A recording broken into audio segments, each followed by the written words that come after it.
Hello and good morning. On behalf of the New Jersey Department of Environmental Protection, the Board of Public Utilities, and the Economic Development Authority, thank you for taking your time out of your busy schedule to attend today's webinar about clean transportation, coastal habitats, and forestry for New Jersey's next Regional Greenhouse Gas Initiative Strategic Funding Plan. My name is Helene Barr, and I have the pleasure of being your moderator for the next hour and a half. So to give you just a little bit of background on myself, I am the Assistant Director of Climate Change, Clean Energy, and Sustainability here at the Department of Environmental Protection. I oversee a team of awesome folks who are dedicated to helping the state achieve its greenhouse gas reduction goals. And in particular, one of our biggest tasks is to manage New Jersey's participation in the Regional Greenhouse Gas Initiative.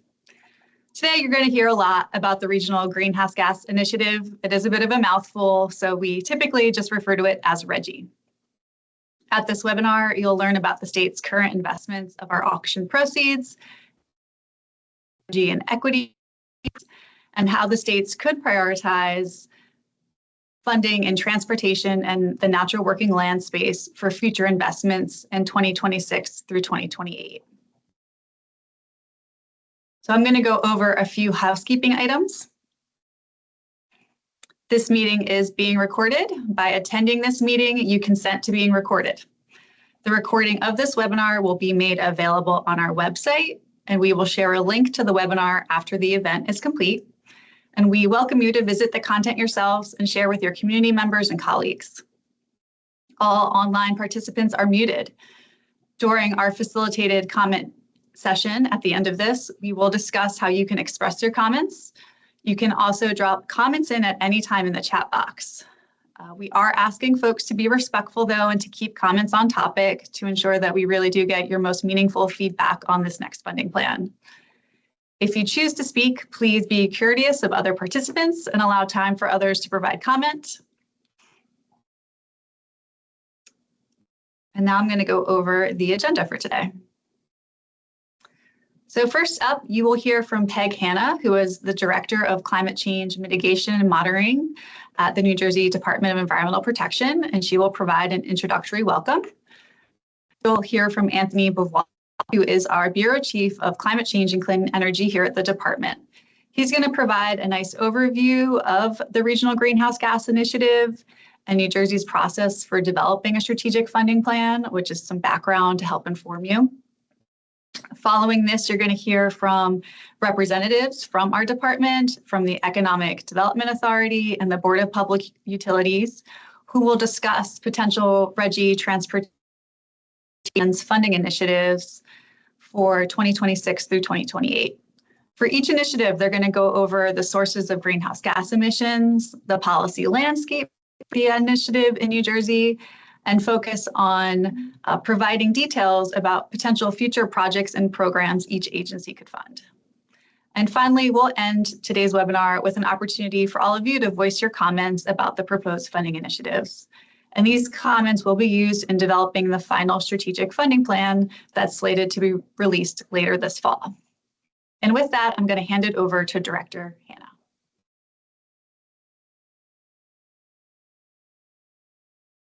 Good morning, everyone. I just wanted to take a moment to welcome you all on this beautiful Monday morning. Thanks for spending it with us. I've been with DEP for 34 years. I think most of you probably know me. My experience here is primarily focused on transportation, but I wanted to just tee up for you today the two hugely successful investment categories that we are going to propose to you shortly. The first one is transportation. Overall, New Jersey has invested almost $700 million in transportation electrification, and that doesn't include the utility investments. Much of that $700 million is from RGGI.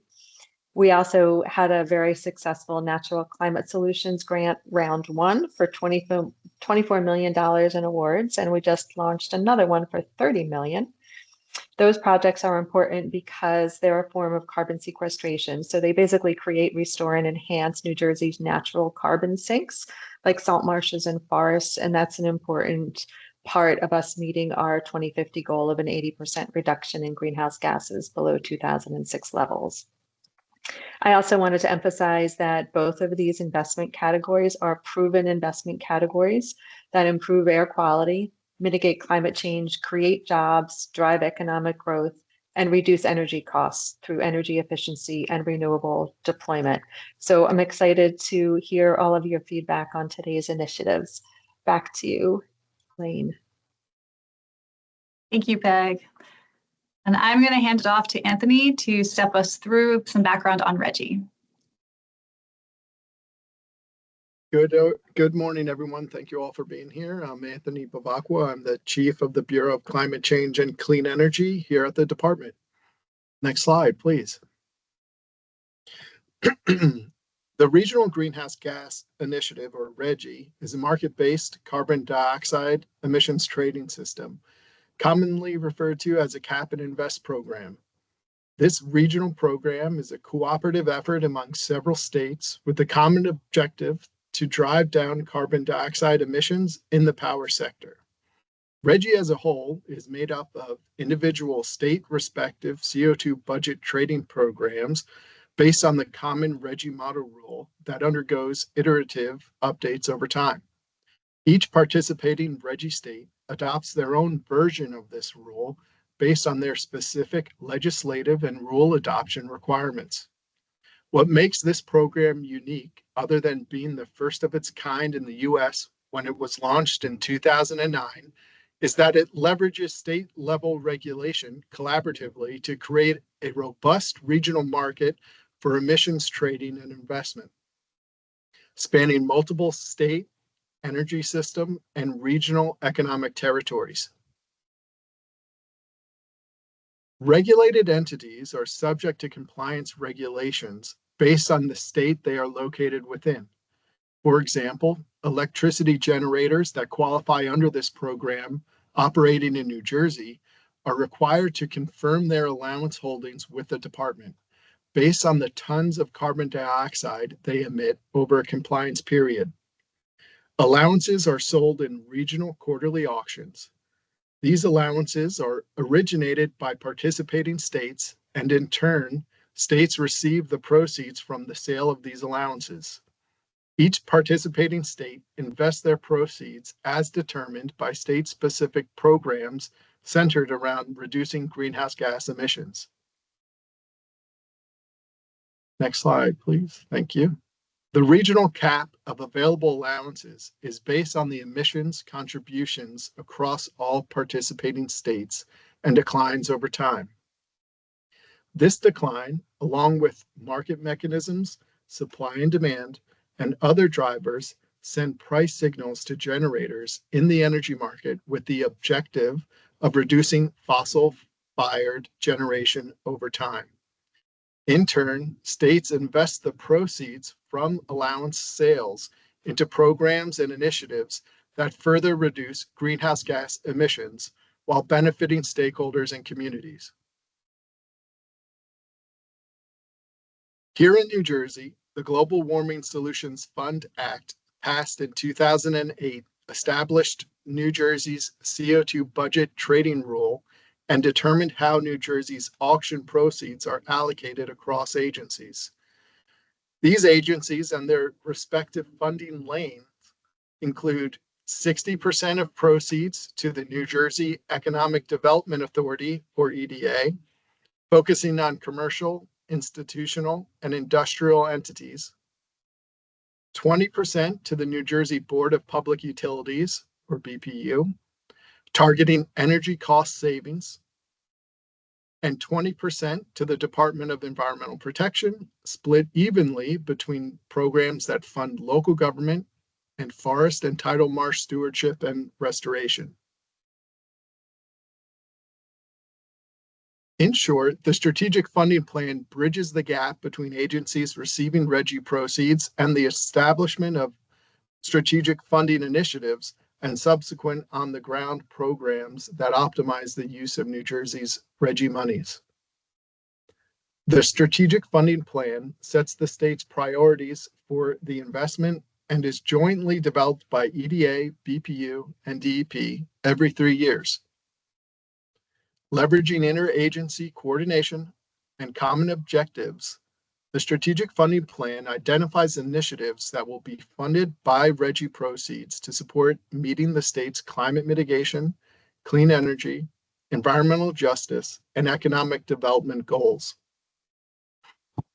An initiative is a funding strategy to advance one or more of the objectives identified in the Global Warming Solutions Fund rule.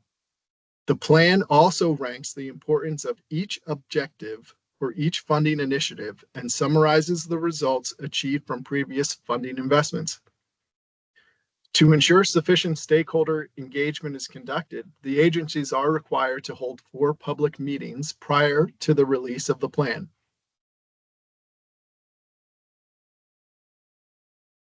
As directed by the New Jersey Global Warming Solutions Fund rule and Governor Murphy's Executive Order Number 7, the strategic funding plan objectives include the following: a net reduction in greenhouse gas emissions or a net sequestration of carbon, significant reductions in greenhouse gas emissions, reduction of ratepayer impact, and a significant contribution to the achievement of the state's 2050 Global Warming Solutions Act limits. Reduction in energy use. Be directly responsive to the recommendations submitted by the department to the legislature pursuant to the Global Warming Response Act. Provide co-benefits and be directly responsive to the negative effects on human health and the environment in communities that are disproportionately impacted by the effects of environmental degradation and climate change. Upon New Jersey re-entering the regional greenhouse gas program, the RGGI program, the initial strategic funding plan for years 2020 through 2022 include the following 4 initiatives: Catalyze clean, equitable transportation, promote blue carbon in coastal habitats, enhance forests and urban forests, create the New Jersey Green Bank. The second iteration of the strategic funding plan was launched in July of 2023 and included the following initiatives: accelerate healthy homes and building decarbonization, catalyze clean, equitable transportation, promote blue carbon in coastal habitats, and strengthen New Jersey's forests.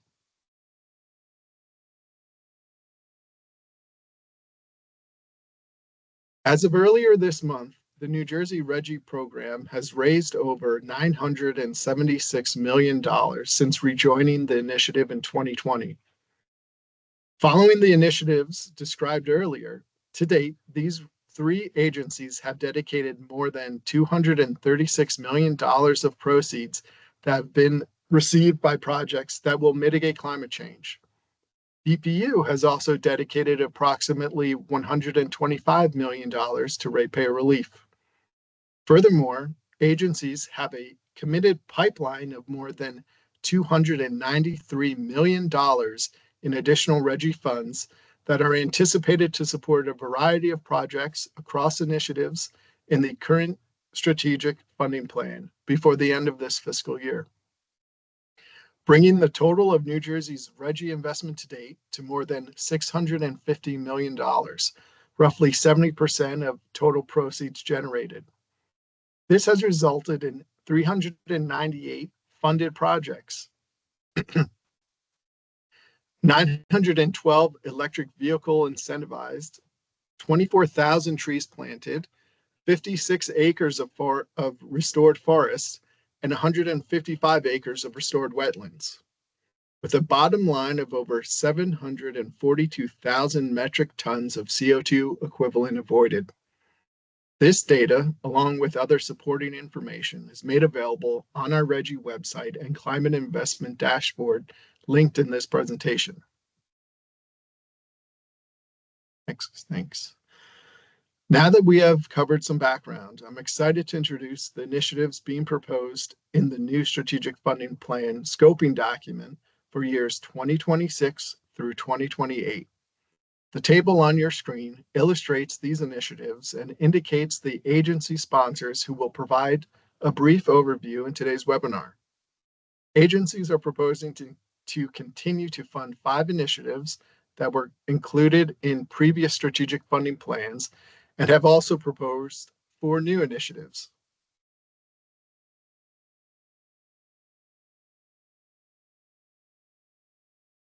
The continued initiatives include Catalyze Clean, Equitable Transportation, Accelerate Healthy Homes and Building Decarbonization, Promote Blue Carbon and Tidal Wetlands, Strengthen New Jersey's Forests, and Sustain and Grow the New Jersey Green Bank. The new initiatives are Supplement Ratepayer Relief, Expand Clean Energy Generation, Transmission, Storage, and Grid Resilience, Mobilize Clean Manufacturing and Industry, and finally, enhance the clean energy supply chain, workforce, and technology development. With that, allow me to introduce Robin Hessen-Murphy, the Chief of DEP's Bureau of Mobile Sources, who will further discuss how we can continue to utilize the RGGI program in New Jersey to catalyze clean, equitable transportation and strengthen New Jersey's forests. Thanks, Robin. Floor is yours. Thanks, Anthony. Good morning, everyone. Like Anthony said, Initiative 1 of the scoping document is to catalyze clean, equitable transportation. This initiative will continue the work that was started in the prior 2 strategic funding plans by accelerating transportation electrification with a focus on overburdened communities and expanding electric vehicle adoption. Next slide.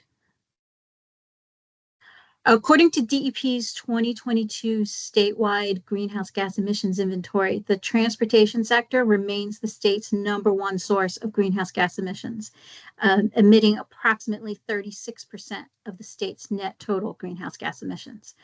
Because of this, our approach to transportation decarbonization is a statewide holistic approach between New Jersey DEP, New Jersey EDA, and New Jersey BPU. Next slide. DEP, EDA, and BPU are leveraging a variety of incentive programs to drive the transition to clean and equitable transportation, utilizing both RGGI and non-RGGI funding.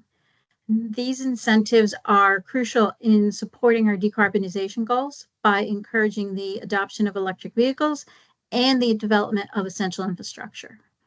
The incentives cover a wide range of transportation options and sectors, as you can see here, including medium and heavy duty vehicles and chargers, make-ready incentives, and electric shared mobility and community mobility programs. Next slide. Before I go over DEP's proposed initiatives, I want to give you a summary of the outcomes of our programs from the previous funding plans. So to date, DEP has awarded RGGI funds for the purchase of 170 medium and heavy duty electric vehicles. Almost half of the vehicles are school buses, along with 26 garbage trucks, 20 heavy duty trucks, and then transit buses, shuttle buses, and medium duty trucks. And we have also funded 7 e-mobility projects, which are community electric vehicle ride sharing and ride hailing programs. Next slide. Today, we're asking for your feedback on the projects and programs that we would like to continue or expand to advance transportation initiatives in our communities. In DEP's funding lanes, we are proposing to continue electrifying vehicles that are integral to local government operations and services. So this includes vehicles like garbage trucks, school buses, and municipal fleet vehicles. Through continued investment in the diesel modernization program, we aim to transition these vehicles to electric, promoting cleaner air and reduced emissions in our neighborhoods. DEP funding can also continue to be used to enhance the infrastructure for electric vehicle charging in multi-unit dwellings. This will also assist us in electrifying ride-hailing services, since many of the drivers for ride-hailing services live in multi-unit dwellings. And continuing the development of electric vehicle ride sharing and ride hailing services is another vital area supported by DEP. Through the e-mobility program, we can focus on building robust charging hubs that cater specifically to these services, thereby fostering a more sustainable urban transport network. And DEP is proposing 2 new RGGI-funded projects. The first will supplement the long-standing efforts of DEP to fund workplace charging for electric vehicles. This initiative not only benefits employees who drive electric vehicles, but also encourages more people to consider EVs as a viable commuting option. And lastly, the installation of charging depots for medium and heavy-duty vehicles operating locally is a critical new focus. By supporting these depots, we ensure that larger vehicles, which often contribute significantly to emissions, can transition to cleaner energy sources. So together, these initiatives represent a comprehensive approach to building a sustainable and environmentally responsible transportation infrastructure.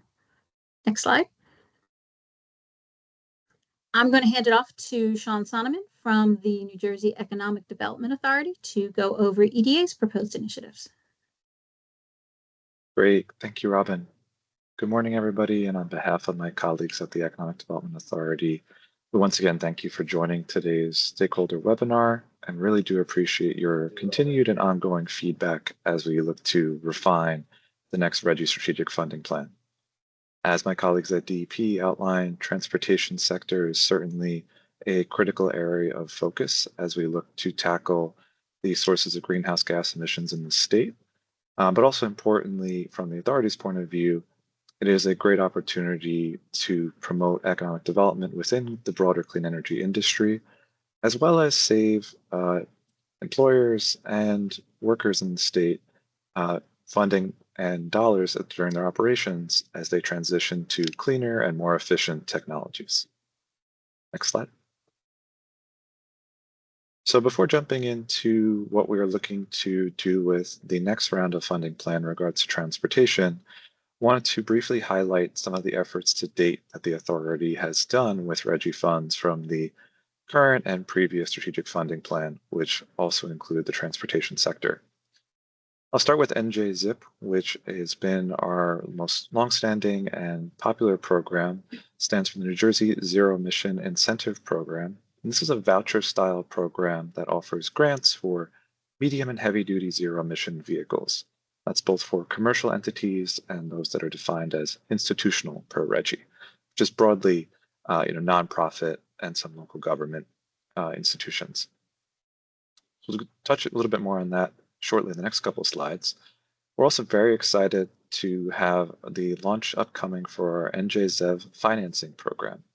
This is intended to provide low-cost loans for those same vehicles, medium and heavy-duty zero-emission vehicles, and really help our business community afford these vehicles and through low-cost financing and loans, and really cover the outstanding gap beyond what is covered by our NJZIP program. So stay tuned for us for some announcements very shortly on when the purchaser application will open for the first phase of NJZEV and also phase 3 of our NJZIP program. Additionally, we have dedicated funding to a hydrogen demonstration project, which will provide funding for 6 Class 8 hydrogen fuel cell trucks to operate out of Port Newark and Port Elizabeth Marine Terminals for 1 year. This is a great demonstration project that will really help the state understand the applicability of hydrogen fuel cell trucks and the economics of operating these kind of vehicles, which are still electric and zero emission, but instead of having an electric battery that is charged, it uses hydrogen fuel to power the electricity that runs these vehicles. So really 3 great examples of funding that has been utilized under the current and previous RGGI program. And we'll now dive a little bit more into our NJZIP program. So as I said, NJZIP has been our most popular program to date. We are getting ready to launch phase 3 of our purchaser applications for this program. And as a voucher style program, it provides grants ranging from at least $15,000 at a base value, all the way up to $175,000. And that's a per vehicle discount on the sticker price that is offered to purchasers at the time of purchase. So that funding is agreed upon with the vendors that participate in the program and already get a discount to those entities who are purchasing these types of vehicles. Those are just our base voucher amounts. Those are set depending on what class or weight of the vehicle is being bought, and also includes a number of bonus funds that can be available for small businesses, women, minority, and veteran-owned businesses, even school buses in some cases, that can really supercharge the savings there for this incentive program. Each applicant can utilize multiple vouchers for multiple vehicles, and they are capped out at $3 million in funding per round of the program. So importantly, this enables these transition to cleaner vehicles at a lower cost, and we also see the great benefit of reducing greenhouse gas emissions from the transportation sector in the state. As I said, we're getting ready to launch phase 3 of NJZIP in the coming weeks, the next month or two. So definitely be on the lookout as we have further details to announce once that date is set, as this funding source is very popular and applications quickly become oversubscribed, and we expect that will likely continue for phase 3. Next slide. So looking at some of the numbers here, we are continually redeeming these vouchers on an ongoing basis and getting more vehicles on the road. To date, from phase 1 and phase 2, we've already redeemed 107 vouchers, which has led to 261 vehicles being on the road driving today in New Jersey, and more vehicles coming online as vehicles are delivered and getting registered in the state. We've seen $27.8 million in funding dispersed for these vehicles, and that's cash savings for the organizations who are purchasing them, and also great economic opportunity for the vendors in the state who are selling these vehicles. We estimate that the lifetime of these vehicles will save over 400,000 metric tons of CO2 in avoided emissions, which is a great environmental benefit to the state, and not only reducing greenhouse gases, but equally important, the co-pollutants that come with the conventional burning of fuel for combustion vehicles. Next slide. So let's actually drill down to the numbers here, and we think it's important to recognize that there's inherent value in zero emission vehicles, even ignoring the incentives and attractive financing that we are putting to these vehicles. There are inherent operational savings that come with going zero emission versus a traditional combustion technology vehicle. Here's an example for a Class 2B van, which is kind of the smaller end of a passenger van or a cargo van, depending on the application. And you can see through this data, which was put together in partnership with DEP's Fleet Advisor Program Administrator CalSTART, that through savings on fuel costs and maintenance over the lifetime of the vehicle, that total cost of ownership really allows for substantial savings for the operators of these vehicles. However, you will see on the left-hand side that upfront purchase price is still a bit higher for the electric vehicle option, but quickly over time, over total cost savings, becomes a net positive benefit to the vehicle owner and operator. You jump over to the next slide, you'll see that when we factor in the NJZIP voucher, that upfront cost savings decreases, the upfront cost price decreases, and from day one of purchase of the vehicle, that's savings in the owners and operators' pocket. So you can see the inherent benefit of going electric from a environmental, operational cost, and really it's a win-win for the business that is adopting these vehicles and the overall environment. And we're really excited to put more funding to work to the transportation sector as we refine the next strategic funding plan. Next slide, please. So we've outlined 3 options that we can dedicate funding to in the next strategic funding plan. First, of course, is continuing the operations of the NJZIP program and the new NJZEV financing program that is soon to launch. We also are looking at developing additional support for EV charging, hydrogen fuel stations, and focusing as well on kind of these larger projects that are relevant to the commercial sector. In addition, we're all considering adopting support for other types of zero-emission transportation vehicles beyond just on-road trucks and similar vehicles. And this could include ferries, aviation, alternative fuels, and even off-road vehicles. So a wide suite of the transportation sector that we're looking to tackle with funding in the next strategic funding plan. And we really welcome and encourage your feedback on these proposals. With that, I'll turn over to my colleague, John Gordon from the BPU to talk about how they are looking at transportation. Hey, thank you, Sean, and congratulations on those great numbers. It's always impressive to see what's happening in our state. And all right, so Initiative 1 for the BPU is catalyzing clean, equitable transportation.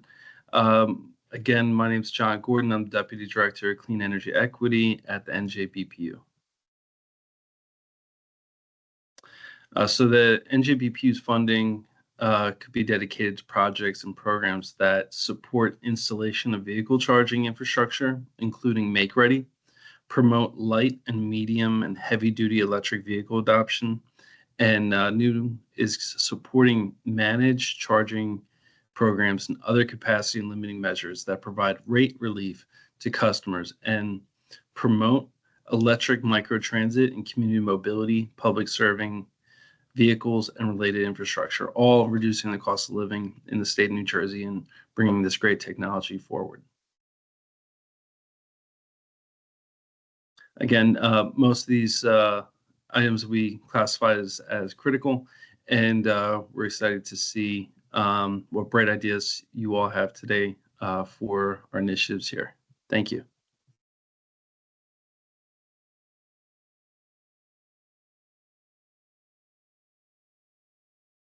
Okay. All right. And, Good morning, everyone. Hand it over to Josh.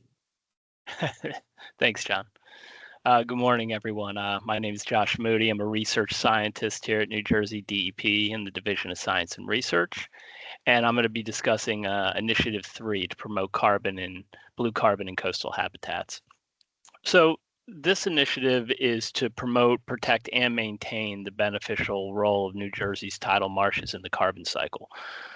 Blue carbon ecosystems such as salt marshes, tidal wetlands, seagrass beds, and mangroves are particularly important in the fight against climate change. Blue carbon refers to the carbon stored in the soils and plants in these marine systems, and these coastal systems such as tidal marshes and seagrass meadows, they can sequester more carbon per unit area than terrestrial forests, and the carbon can be stored for millennia. So although salt marshes cover only a small percentage of the United States, it's been estimated they account for about 21% of the carbon sequestered by ecosystems. New Jersey has an estimated 200,000 acres of blue carbon resources. However, a lot of these systems are degraded and lost, and their carbon sink capacity declines, and existing stored carbon can be released, resulting in emissions of carbon dioxide that can contribute to climate change. So modeling shows that between 9 and 19% of the state's existing salt marshes could be lost by 2050 due to sea level rise. Further, about 67% of New Jersey's shoreline is ranked for vulnerability to erosion as high or very high. So to meet the state's 2050 goal of an 80% reduction in greenhouse gases below 2006 levels, these valuable natural resources can be restored and protected. Next slide. Okay. So as you can see down at the bottom in the dark green, terrestrial sinks, and that includes forests and blue carbon, they sequester about 8% of the state's total greenhouse gas emissions. So this means that the state's natural features sequestered about the same amount of carbon that was generated by the industrial sector in the same year. And so one of our goals is to increase that 8% sequestration rate by managing forests and coastal habitats with carbon in mind. Next slide. So in New Jersey, we're approaching blue carbon with integrated efforts and a few different plans to achieve carbon sequestration. So that's in addition to various research efforts that aim to measure the benefits of these projects specifically and from tidal wetland restoration techniques in general. New Jersey DEP, in partnership with other organizations, has created a wetland program plan, a priority climate action plan, and a natural working land strategy. And some recommendations for maximizing carbon sequestration in these coastal habitats include protecting submerged aquatic vegetation, restoring salt marsh and seagrass beds through living shorelines, and restoring tidal flows to wetlands. Additionally, here in the Division of Science and Research, we're beginning a project where we'll not only collect baseline data for the round 1 and 2 natural climate solution projects for future evaluation of their carbon sequestration benefits, but we are also looking at the carbon sequestration benefits of some existing projects that are between 5 and 7 years old. And this will help us better understand the levels of benefits we can expect for various tactics across New Jersey. And I'll touch on that a bit more soon. Next slide. So how does carbon sequestration in salt marshes work? Basically, the plants trap carbon from the atmosphere and they turn it into plant material, stems, leaves, roots, and over time, this material gets buried in the sediment. Since the soils are waterlogged, it decomposes very, very slowly, and it creates deep deposits of peat or stored carbon. In areas where the salinity is high, so in saltier waters, the carbon is kept intact. But in fresh water, various microbes in the soil will convert to carbon to methane and carbon dioxide, where it can be readmitted to the atmosphere. So that's why in this blue carbon strategy, we're primarily focused on salt marshes rather than freshwater wetlands. But another factor is that as these areas erode, much of the stored carbon can be released back to the aquatic system and transformed in various ways. Some of these readmit the carbon back to the atmosphere. Next slide. So with that in mind, eligible projects include those that aim to restore salt marshes and seagrass beds that involve either revegetation, so the ability to trap and store carbon by the plants. And this can involve, for example, increasing the elevation in wetlands where vegetation has drowned out or been lost, filling in or expanding ponds, and then establishing the vegetation again in these areas where it's been lost. Secondly, installing living shorelines to reduce the erosion and protect stored carbon, and or reestablishing some portions of the eroded vegetation. And this provides habitat, infrastructure protection, and a variety of other services. Or thirdly, tidal reconnection projects to raise salinities and reduce the methane and CO2 production in areas that have been cut off from the tides. And a lot of the projects that are going to be proposed could include elements from more or all three of these categories. Next slide. So additionally, there's two new eligible project types. And so the first one is those that intend to restore salt marsh habitats in areas where Blue Acres buyouts have occurred. And also projects that encourage coastal habitat conservation in areas where sequestration potential is high. So these can include a variety of different project types, including providing tax incentives for land protection, providing carbon credits, developing cost share programs, or implementing conservation easements. And we've added a couple of links at the bottom of this slide to provide some more information on those. Next slide. So the agencies have ranked 3 objectives as critical for this initiative. A net reduction in greenhouse gas emissions or a net sequestration of carbon, to be directly responsive to the recommendations submitted by the department to the legislature pursuant to the Global Warming Response Act, and 3, providing co-benefits. And these are important. Although carbon sequestration is the primary focus of these projects, the techniques used to develop this service can provide a variety of other services as well. Next slide.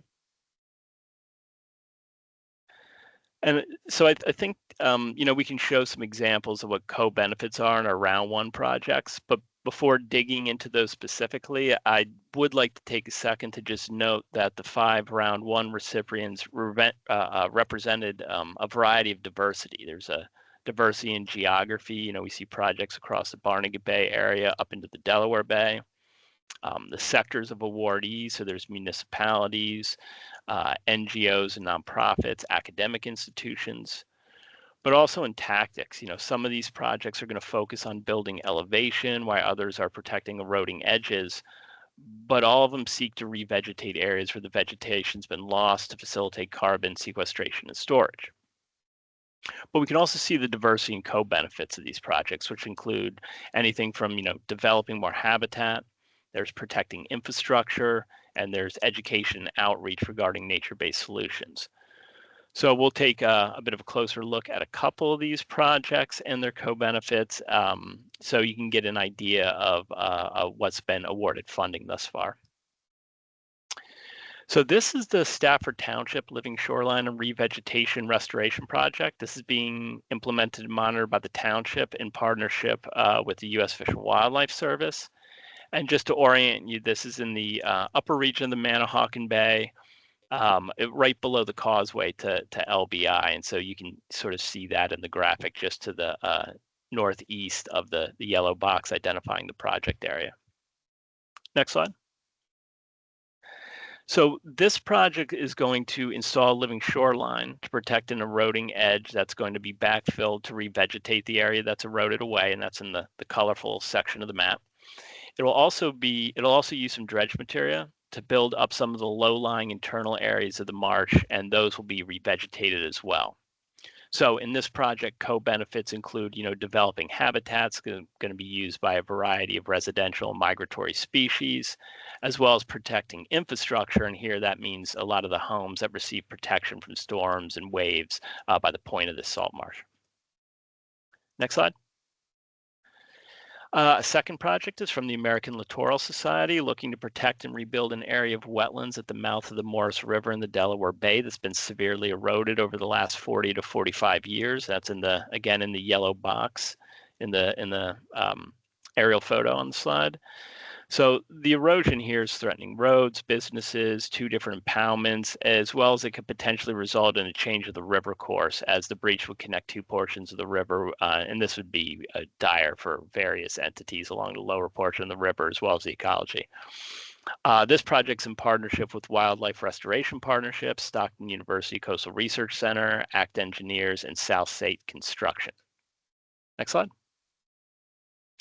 So this project's going to install a series of breakwaters at the mouth of the eroded embayment, protecting against waves, and intended to facilitate passive accretion behind them. So trap some sediment back there where vegetation could establish. They also have efforts along the edge of the embayment where they're actively aiming to put in some materials to develop the salt marsh from the edge out, moving towards the interior from the perimeter where it's been lost, and that would hopefully help to promote some internal vegetation growth as well. So like the other one, the co-benefits include developing those habitat features as well as having a variety of community benefits. Next slide. So finally, to highlight one instance of DEP's ongoing role in these efforts, we're aiming to quantify the ability of these projects to meet their goals. So this work's going to be led by some researchers at Rowan University and assisted by the DEP Division of Science and Research staff. For each of the round 1 and 2 projects, we're going to be collecting baseline data regarding a variety of carbon pathways to be compared to similar measures that we'll take at multiple time points after project completion. So these measurements include looking at historic carbon storage rate, vegetation production or carbon storage, soil and vegetation carbon emissions, and additionally carbon transport through surface and groundwater out to the primary water bodies, which can off-gas back to the atmosphere. Additionally, we're planning on taking these same measurements on some existing living shoreline and sediment placement projects with pair controls.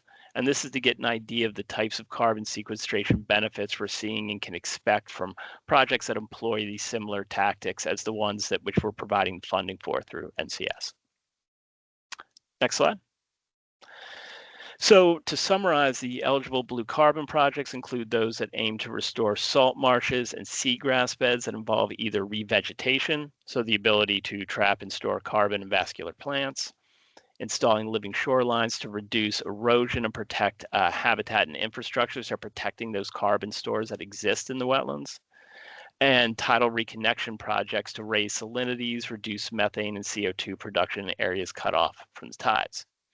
And then we have those two new categories to restore salt marshes in areas where buyouts have occurred, or by encouraging the coastal habitat conservation areas where the sequestration potential is high. So areas of brackish and higher salinities involving methods such as tax incentives, land protection, carbon credits, as such. Next slide. So with that, I'll turn it over to Lauren Seclair from Forestry to talk about strengthening New Jersey's forests. All right. Thanks so much, Josh. So today I'm going to be talking about Initiative 4 for the upcoming RGGI strategic plan, which is strengthening New Jersey's forests. Can we go to the next slide, please? Okay, so you guys have seen this figure quite a bit today, but before I jump into the stuff specifically about the initiative, I'd like to provide a bit of background on why forest carbon is important in the context of our state's emissions goals. So New Jersey's Global Warming Response Act set a goal for reducing emissions of carbon dioxide equivalent, which includes carbon dioxide plus some other greenhouse gases, to 80% below their 2006 levels by the year 2050. And so like Josh said, this graphic here covers the breakdown of greenhouse gas sources and sinks in New Jersey. We saw earlier when we were talking about transportation that the transportation sector here at the top is the biggest emitter, and then down at the bottom in green we have those terrestrial sinks. So like Josh said, this includes forest and blue carbon, and these terrestrial sinks sequester approximately 8% of the state's total greenhouse gas emissions. And our goal is to increase that 8% sequestration rate by managing our forests and our coastal habitats with carbon in mind. Next slide. So now I want to give a brief overview on how trees and forests interact with carbon. So trees absorb or sequester carbon dioxide directly from the atmosphere through the process of photosynthesis, which turns the carbon into carbohydrates and releases oxygen as a byproduct. And trees can then use those carbohydrates to grow new wood, roots, and leaves. In general, half of the dry weight of a tree's wood is carbon that was removed from the atmosphere and stored inside that wood. So the longer trees have to grow, the more carbon they tend to store. So young forests don't store a lot of carbon, but they're able to sequester carbon from the atmosphere at a relatively quick rate, while older forests store a ton of carbon, but tend to sequester carbon at a slightly slower rate. So when it comes to carbon, there are a ton of benefits to having forests of all different sizes and ages. And our goals with this RGGI funding is to increase the amount of forest that we have on New Jersey, within New Jersey, and to restore forests that have suffered damages or have been degraded in some way or other. Next slide. I also want to briefly touch on the forest carbon cycle. So forests have a natural boom and bust cycle of carbon where growing forests remove carbon from the atmosphere, again, through photosynthesis, and store it in their wood. And then disturbance events like fire, storms, insect or disease outbreaks can release carbon back into the atmosphere by killing trees. Following these disturbance events, forests will start to regenerate naturally and the cycle is able to continue on. But I also want to mention that forests and wood products can also help to reduce emissions in other ways, like providing substitutes for fossil fuels and for emissions-intensive products like steel and concrete, and by storing carbon long-term in wood products. Next slide. So to date, there have been several ongoing efforts to increase carbon sequestration and storage in our state's forests. DEP has published several reports that include future planning and recommendations that link forest ecosystems with carbon. So as previously mentioned, there's the 80 by 50 report. Then there's also the New Jersey State Forest Action Plan, which was released in 2020 and is actually being updated this year for 2025. And then there's the Natural and Working Land Strategy, which was published last year in 2024. And this document actually lists forest carbon strategies and actions that can be taken in the future to help meet the goals stated in the 80 by 50 report. Next slide. So now to talk about some of the projects that were funded through RGGI in the past plan. To date, DEP RGGI funds for forest carbon sequestration have been made available through the Natural Climate Solutions Grant Program and also through the Trees for Schools Grant Program.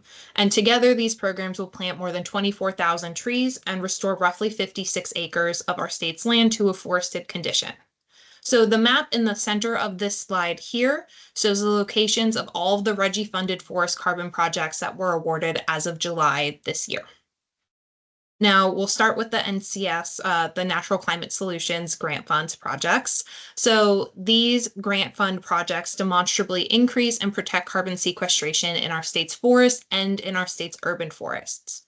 So in the first round of NCS grants in 2023, DEP awarded $6.7 million to 9 different green carbon projects. 7 of these were urban forest canopy and water quality enhancement projects, and 2 of them were forest restoration projects. Applications are currently open for the second round of Natural Climate Solutions project funding. We have about $30 million in funds to grant. So anyone interested in applying for this grant can go to DEP's Grants and Loans webpage and start an application. And the program is now selecting projects on a rolling basis, so not first come, first serve.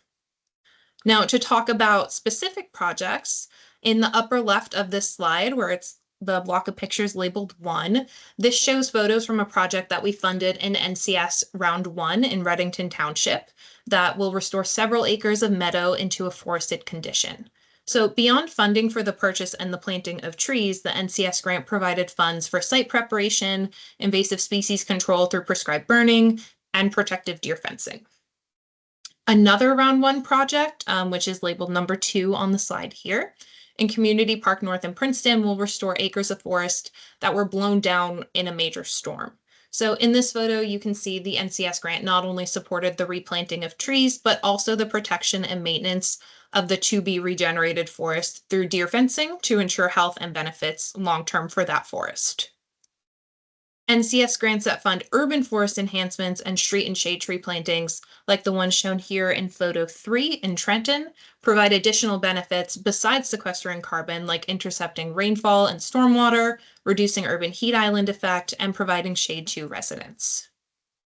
And then we also have the DEP Trees for Schools grant program, which is administered through TC&J Sustainable Jersey and has awarded more than $8.8 million in grants to New Jersey public schools for tree planting on public property since it was launched in 2023.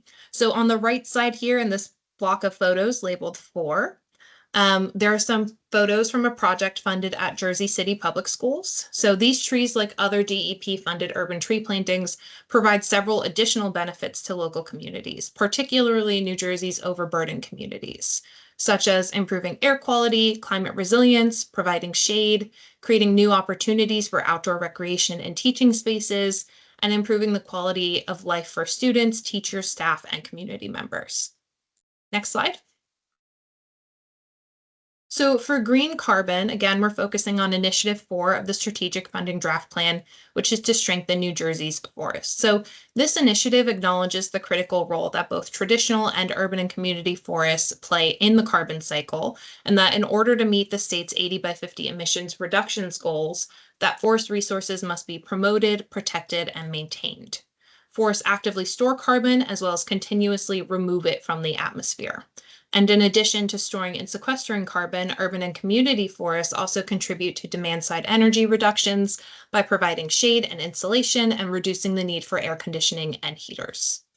So DEP-funded initiatives that we're looking for comment on today could be dedicated to projects and programs that continue to fund the Natural Climate Solutions Grant Program, which again provides grants to support the implementation of projects that create, restore, and enhance New Jersey's green carbon sinks through actions like afforestation, reforestation, and urban forestry projects.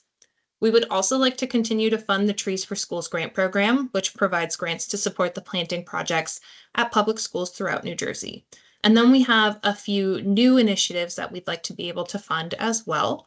Those include developing and implementing natural resource plans for state-owned lands. So this can include forest management and restoration projects for species like Atlantic white cedar, eastern hemlock, oak, and shortleaf pine. We'd like to support the existing New Jersey Urban and Community Forestry Program, fund the development of forest stewardship plans for private landowners, and to support projects that implement agroforestry and/or other climate-smart mitigation activities that improve carbon sequestration in perennial biomass, trees, and soils. And now I think I'm going to pass this over to Sean again. Welcome back, Sean, who's going to speak more to EDA's funding for this same initiative. Great, thank you, Lauren. So EDA is very excited to include our sponsorship for this initiative. As Lauren outlined, it's not a new initiative to the strategic funding plan, but is a new area of interest for the Economic Development Authority. And you may be wondering, what does the Economic Development Authority have to do with trees and forests? But we consider there's all the environmental benefits that Lauren outlined, quite a lot of economic benefits here as well. And those two working together really provide a lot of holistic benefits for the state. For this one in particularly, we would be focusing on forestry-related activities relevant to the commercial and institutional sectors, which are part of the entities that the authority can work with under the RGGI guidelines. Next slide. So given this would be the authority's first foray into forestry work, we have three new possibilities that we are identified for funding applications. The first would be to support urban park development and green space projects. And this could be both through restoring and replanting existing parks in need of revitalization. And here we would focus on tree planting, as well as potentially promoting low carbon alternative construction materials where appropriate. In addition to restoring existing parks that may be in need of assistance, we would also look at considering the construction of new dedicated community green spaces, especially those that may be part of larger real estate developmental work that the authority likely already is supporting through our other existing programs and efforts. In addition, we would look at repurposing unused infrastructure or other underutilized assets and real estates into recreational parkland or natural reserves. This could be transforming brownfield sites, supporting rail to trail developments, and similar projects that strengthen the forestry components of green spaces in the future. Next slide. So to give you an example here of a potential project that we could fund, you may have seen in the news that recently ground was broken on the Essex Hudson Greenway. Now, while this project does not currently receive RGGI funds, something like this could be a possibility under this initiative with the authority's funding. For those unfamiliar with the project, this is a proposed 9-mile, 100-foot wide former trail line that would be developed from a former rail line, often referred to as a rail to trail project. This is a pathway that would span Essex and Hudson counties and would be New Jersey's newest state park. It would be a linear multi-use corridor that would actively support walking, biking, and other transportation methods, while also helping to foster community connection and, of course, the environmental quality benefits that come with it through trees and related plantings that would be proposed as part of the overall park development. As you mentioned, the first mile of this segment of the park in the Newark area recently broke ground in July of 2025. So definitely stay tuned for further updates as this project gets well underway, and really will be a great benefit to the surrounding communities and the overall state as part of a larger parkland development. Next slide. So some of these were touched on already by my colleagues from DEP, but there's a number of environmental energy benefits that come from these types of projects and other urban forestry methods and dedicated parkland in an urban environment. For one, and as implied by the initiative name, there's the inherent benefit of net sequestration of carbon through additional tree planting, but also a number of related co-benefits for the environment. This includes mitigating the urban heat island effect by functionally lowering ambient air temperatures through the surrounding areas, and this sees additional benefits of reducing energy demands for building air conditioning needs. Additionally, there is direct air quality improvements by capturing pollutants and other particulate matter, and similar benefits to water quality in the surrounding areas by reducing erosion and helping to filter contaminants from stormwater runoff. Of course, trees and related plantings provide habitats for local wildlife, which enhance our state's local ecosystems. and through activities such as promoting active recreation and carbon-free transportation, also helps reduce vehicle miles traveled, helping not only reduce energy needs and demands for the state, but of course the greenhouse gas and co-pollutants that often come with those.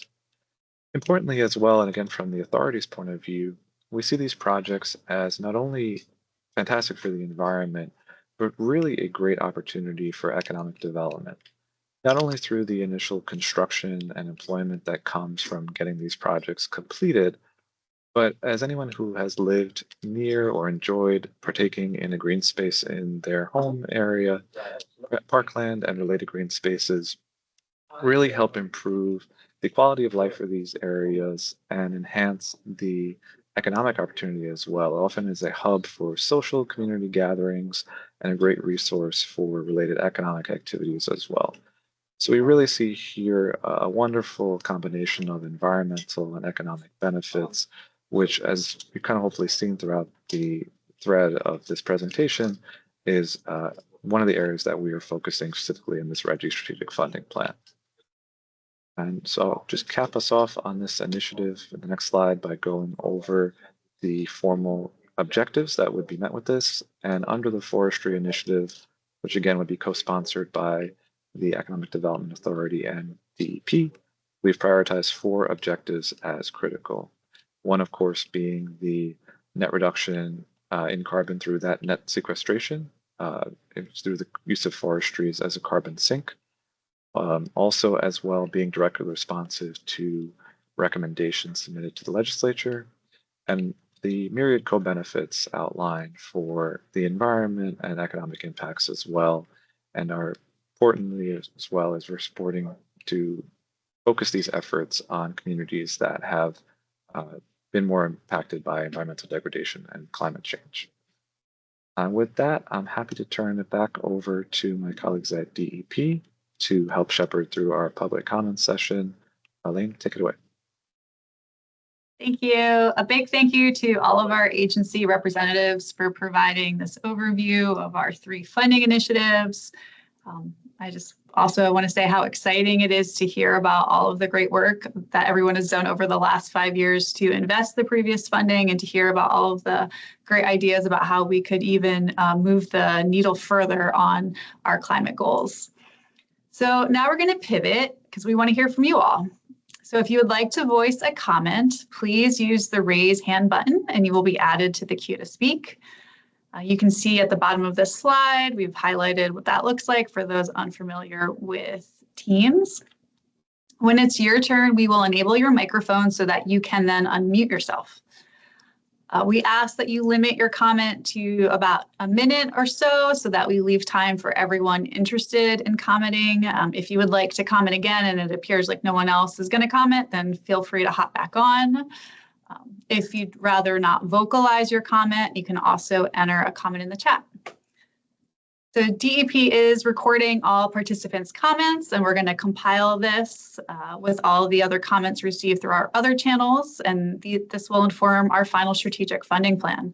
And I just want to emphasize that addressing climate really is a collective pursuit, right? We can write these plans, we can offer the funding, but we really need all of you, right? All of our community members, our businesses, our institutions, to apply for that funding and take on the really hard work of making it happen and to implement. So your voice really does matter today. So thank you for that. So I'm going to look and see who has their hands raised. All right, so it looks like the first person is Tanner. If my staff can unmute them. Hi, yes, thank you. My name is excuse me, Tanner Tuan with Hudson County Division of Engineering. I think there's a lot of great stuff going on here. One thing I wanted to ask is regarding clean transportation. There's a lot of excellent initiatives going on with transition to carbon-free vehicles. However, one thing I want to say, in Hudson County, we're extremely space constrained, so sometimes installing electric vehicle infrastructure is challenging, and sometimes it's a factor that even can really hinder a project. So I was wondering, what initiatives are there for bicycle and pedestrian access and improvements regarding transportation. Thank you. Thank you. I don't know if one of our transportation folks want to hop on and give a response to that. Yeah, I can throw something in there. For one, you notice there's been a theme in some of the things that we promoted, which is the workplace charging and being able to increase access of charging that are not at your house. Like, I live in a city, I have to pay for parking. You know what I mean? There's constraints there as well. As for microtransit, there's a number of programs throughout the state that I think are worthwhile for us to look at. Almost every single city has some sort of microtransit program being piloted right now, be it scooters, e-bikes, share ride. There's a lot of different models for us to look at. So we look forward to your comments and suggestions. John. All right, looks like next up is Stephen, if someone unmute them.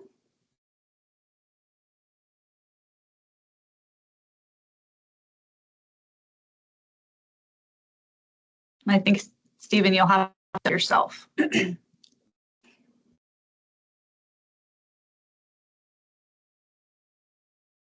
He's unmuted. Okay. Got it. Okay, thank you. Sorry about that. Thanks for this No problem. opportunity. There is a lot of work being done. My name is Stephen Dodge. I'm with Clean Fuels Alliance America, which is the trade association representing the biomass-based diesel industry. And I know the goal is a clean grid and full electrification, and that's a laudable goal, and there's nothing wrong with that. And I know most of these efforts are geared towards electrification. But particularly in the transportation sector, I think we all know that the ton of carbon we can reduce today is really is the most important ton of carbon that we can reduce. And to that effort, like other states, New York City, other jurisdictions are doing, I hope that there is some room in this program for some type of effort to reduce the carbon in existing liquid fuels. Again, electrification is really important, but there are some sectors that are very hard to electrify fully in the near term, particularly school buses, heavy duty transportation. And that's where I think low carbon liquid fuels can come into play, particularly with the school bus fleet. Your numbers are impressive, but they're still probably a very small you've made a very small dent in the heavy duty transportation sector with electrifications. Plug-in hybrids is another area. So I just ask that you consider some type of program that would incentivize the use of low carbon liquid fuels as you transition to full electrification. Thank you. Thank you for your comment. Great. Up next is Eric. Please unmute Eric.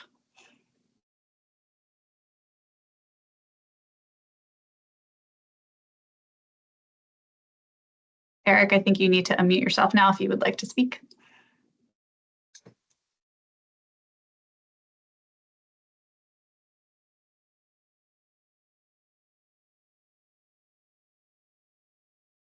He should be unmuted. Okay, thanks, Jen.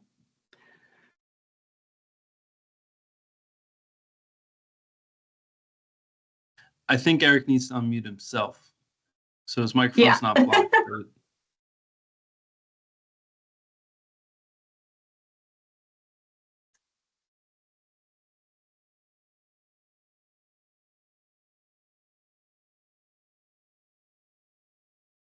Looks like we may have lost Eric, so. I think we lost Eric. All right, we will move on then. It looks like Emil, you could unmute them. They look like they're still blocked. All right, I think you can unmute yourself now.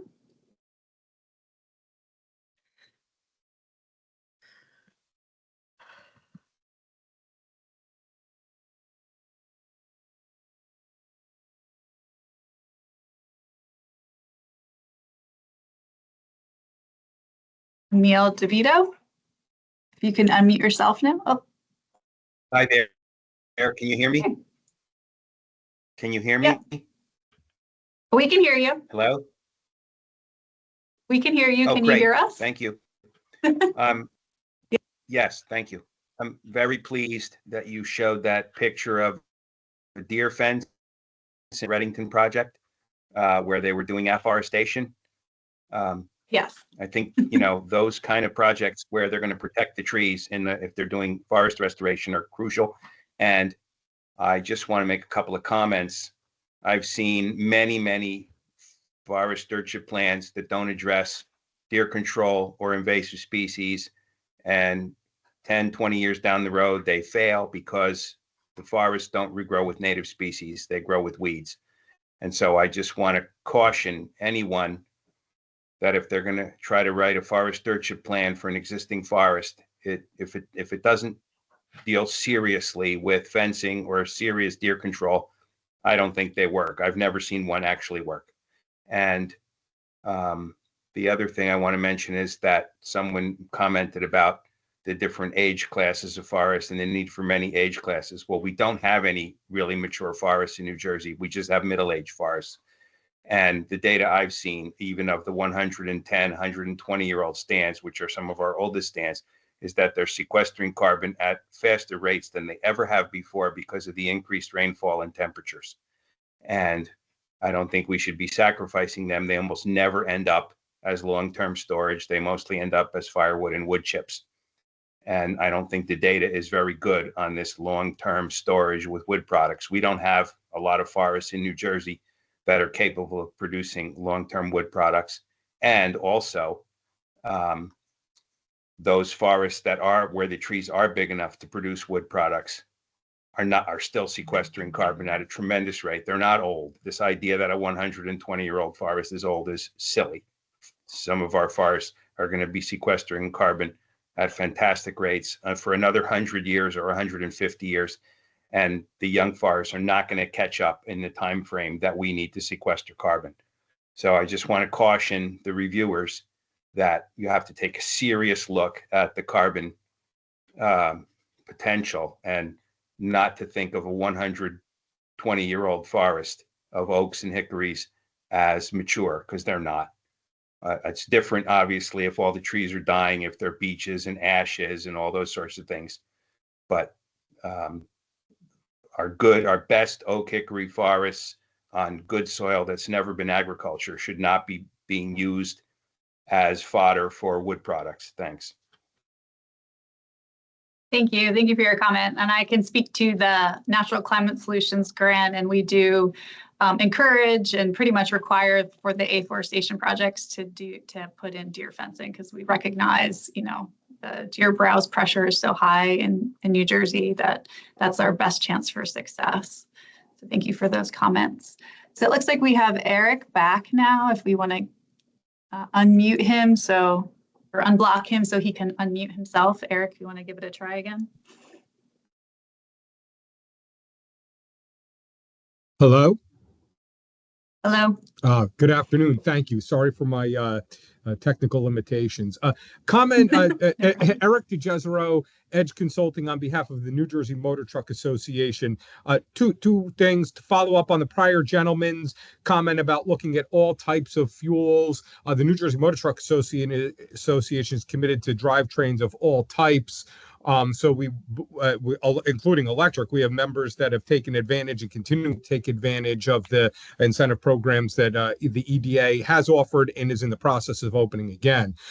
The gentleman mentioned a question about renewable or biodiesel, and during the presentation, it was stated that you wanted the electrification because of the benefit of not having the emissions of other criteria air pollutants. Yet hydrogen emits NOx. So could you tell me where the line is drawn in terms of, well, we want only electrification because no other co-pollutant, yet you're going to allow a little with NOx, which would tell me that you're going to have a much better drive at getting lower emissions from the heavy duty sector if you look at things like renewable diesel. So that's just a follow up there. For the gentleman from the BPU, he mentioned the rate setting for medium and heavy duty vehicles.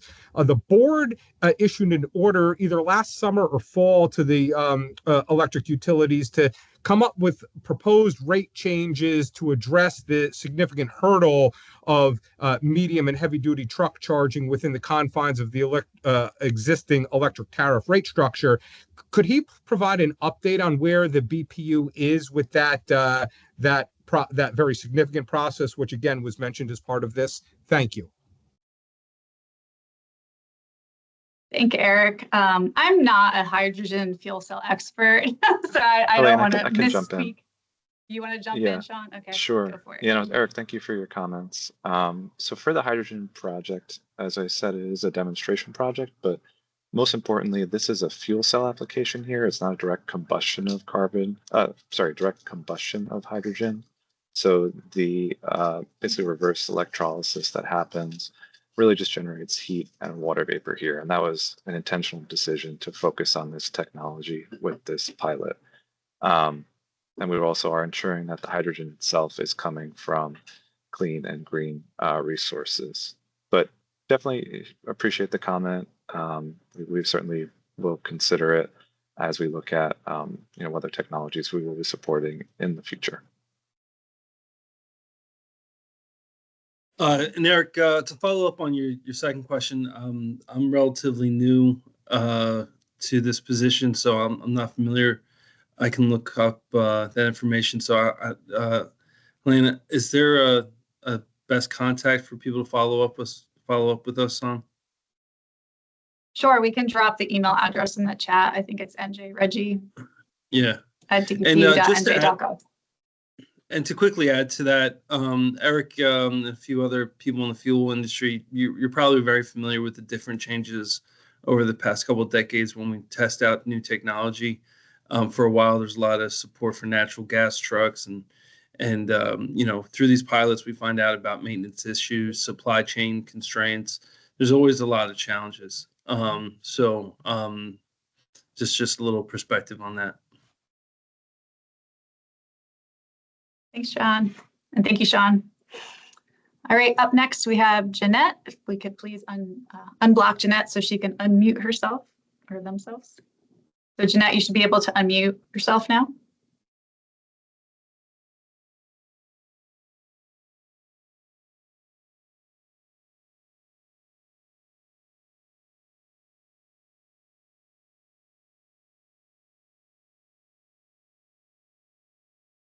So just going to reiterate, Jeanette, you should be able to click the mic. There you go. Thank you. Yes, yeah. I finally figured it out. I have a few concerns. First is the maintenance of newly planted trees, especially the urban trees. Will you make a provision for partnering with municipal and volunteer groups, schools, and other groups to make sure the trees are routinely watered and maintained? I've seen plenty of dead trees that were newly planted in Trenton around the Front Street area and in parks and everything. Street trees especially need a lot of watering. And then secondly, is there any attention going to be paid to the number 2 emitter of greenhouse gases, the electric generation technology? The electrical conductors in the current grid are based on technology from 1908. Upgrading to 2016 technology would triple the grid capacity and reduce the energy lost in transmission by 50%. The technology uses a carbon composite core that is twice the strength of steel at less than half the weight, insulated in aluminum instead of the current heavy steel core. So I'm not sure why the number 2 biggest emitter of greenhouse gases hasn't been addressed in that way and some funding sent that way. And third, just an odd question. I know leaf blowers, the two-stroke engine leaf blowers, emit so much more greenhouse gases than cars do, orders of magnitude difference. Is there any thought to trying to get the landscape industry out of those? Sure, we can maybe take that from the top with your first question around watering and the maintenance provisions. So in DEP's existing natural climate solutions grants, we do require that grantees develop a maintenance plan. We provide funding for them to provide maintenance and also require them to have funding for emergency watering. We definitely recognize that particularly those first few years that a tree is planted, it's incredibly vulnerable. I think the state has been experiencing on and off drought conditions as well. So we're really trying to make sure that the trees are given the best opportunity to thrive. The second question, I'm like, not sure I got them all written down, but I'll answer the next question, which was about, I believe, about the clean energy and where that is being addressed in this funding plan. So today's webinar focused again on transportation and natural working lands. Our webinar that's slated for tomorrow in the morning is going to be talking about at length how we could dedicate funding for clean energy generation, transmission, and grid resiliency. So we will be discussing that and talking about different programs that the state could fund in that space. So have no fear, that is definitely on our radar, and abundant, clean energy from our grid is really key for achieving our climate emission reduction goals. Thank you.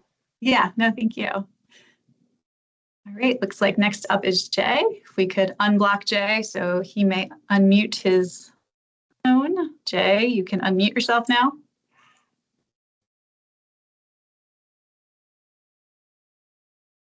It looks like a little microphone probably at the top of your screen. Just have to click on that.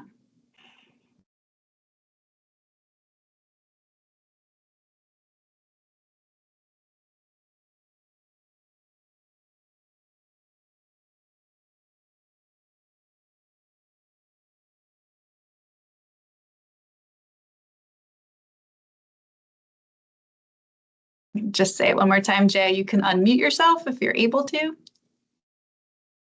give your comment.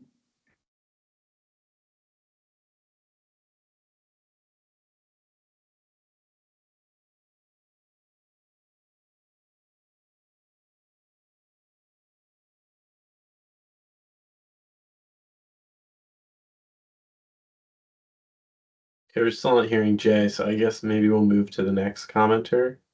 Okay. Abigail. Yeah. And if Jay is able to unmute later, he can jump in. Yeah, let's leave him unblocked for now so you can. All right, Abigail, you can unmute yourself. Hey, can you hear me? Yep, sure can. Awesome. So my name's Abigail Jackson. I'm with the Regional Plan Association, and thanks so much for your presentation today. I was interested in two questions on the clean transportation initiatives. So it was noted that DEP previously provided funding for transit buses, and I know RGGI funding has been dedicated to some NJ transit initiatives. So I was curious whether there are any plans to invest in transit with these RGGI funds, and also related to the initiatives around transitioning to electric for heavy duty vehicles. I know there are some initiatives around financing and charging, but I was wondering whether there are any other kind of barriers to adoption to heavy electric heavy vehicles, or that you're aware of that RGGI funds might be targeted towards, or like any incentives for companies to start deploying electric vehicles beyond that, financing for purchasing new vehicles. Thank you. Thank you, Abigail. I saw John, you popped up. You want to jump in? Yeah, I know all of the pitfalls for buying heavy duty electric vehicles. Before joining the BPU, worked on a number of grants doing that, that were RGGI supported. So supply supply chain constraints is huge. It's definitely something to be paying attention to. And then also technology and the application of it. Literally spent 2 years trying to shop for a truck that would accommodate the style of waste transportation that the city that I worked at used. And ultimately convinced at least 2 or 3 manufacturers to change their designs to accommodate crew cabs. So it's just the more that we work together and the different things that we need to do, the better outcomes we'll have for the heavy duty transportation. Thank you, John. And I don't know if anybody from EDA wants to talk about NJ Transit. Sure. So yeah, we certainly are looking at transit as an opportunity for additional RGGI funding under this next strategic funding plan. I think you alluded to that there is additional support for NJ Transit deployment of electric vehicles as well that we were reviewing with existing funding plans. So the governor recently had an announcement about that project in Camden for providing additional electric buses there. So it certainly is on our radar. I know between us and DEP and BPU, transit of all varying sizes is certainly a priority, as we recognize that not everybody has a personal vehicle in the state, and also it's a critical way to reduce overall vehicle miles as well being traveled for getting to business and getting to work. And to echo John's response on the heavy duty component, we certainly are looking at all barriers there, and part of that is including support for education to our businesses about the technologies available and about the pathways for adopting them. So with our NJZIP program, we've launched a help desk in partnership with Rutgers that can work with our applicants and provide them support and guidance as they start that process. DEP has as well programs to provide public education through their Fleet Advisor program, which supports businesses and other organizations in making that transition. So we recognize that the upfront purchase price is just one component. We really are striving for holistic aid there, and definitely welcome the feedback and from partners on how we can improve that going forward and do more. Thanks, Sean. All right, looks like we have one more hand up. Sean, if we could unblock Sean so he can unmute himself.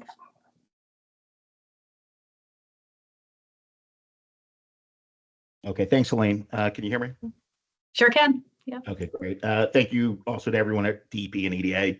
We recognize the hard work you're doing for all of us in these really challenging times, so we see you. This is more out of left field, so feel free to take it away. I don't want to put you on the spot, but it's more of an operations question. So we've heard about all these awesome programs.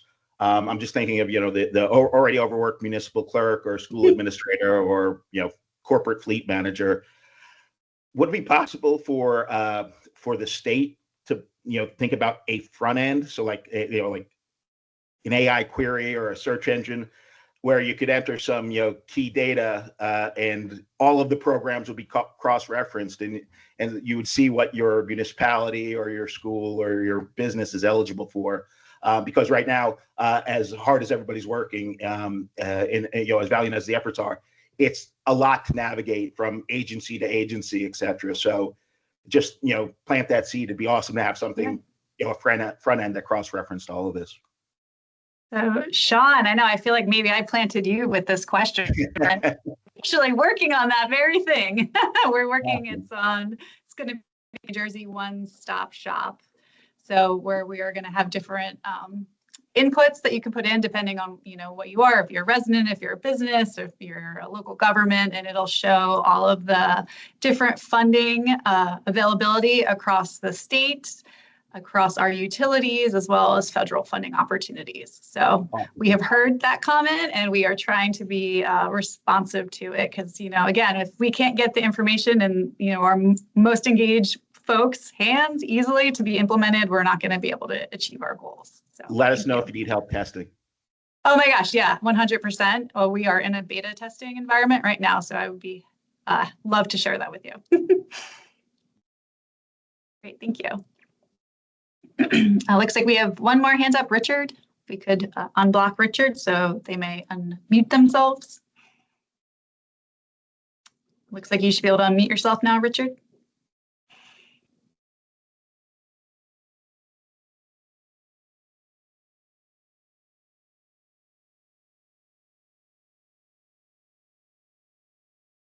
Okay, I think I have it now. Yeah, we got it. I can hear you. I have a question. Has there been a look at traffic light timing as well as intersection design, eliminating traffic buildup? Having traveled in or been in a lot of traffic over the years, it occurs to me that as we're standing in in traffic for, I don't know, 20 minutes, something like this, that's a lot of carbon emission right there. It seems to me that something like opening the toll booths up for free if the traffic builds to a certain point, eliminating left-hand turns with the jug handles that we are known for here in New Jersey. It seems like we've gone 3/4 of the way. In other words, you could hit an intersection where 3 turns go through jug handles, but the 4th doesn't. And that one that they didn't, direction that they didn't put a jug handle, there'll be a traffic buildup back, 30 cars. And it just seems to me that would definitely address a lot of the carbon emissions from, from motor vehicles. That was my question. Great. Thank you. Thank you for that question / comment. Yeah, that's not at this point envisioned in the funding plan, but we can definitely take that feedback back and consider that. Thank you. Oh, thank you. All right. I think that's it. I don't see any other hands that are raised. Jay, unfortunately, still cannot unmute himself, so I'm so sorry, Jay, for that. But with that, I will just say, if you think of something, if you have other comments that you want to provide, please visit our RGGI Engage webpage. We have a comment form on there. Alternatively, you could just email us at njreggie@dep.nj.gov. And with that, we have 2 more initiative-specific coming up. So tomorrow, we're going to be talking clean manufacturing, clean energy generation, and supply chain, and the New Jersey Bank. And on Wednesday, we're going to do a deep dive on building decarb and ratepayer relief. So if you're available, we would love to have you hear your comments and feedback. So with that, we go. Thank you so much today. Really appreciate all of our speakers and all of our participants.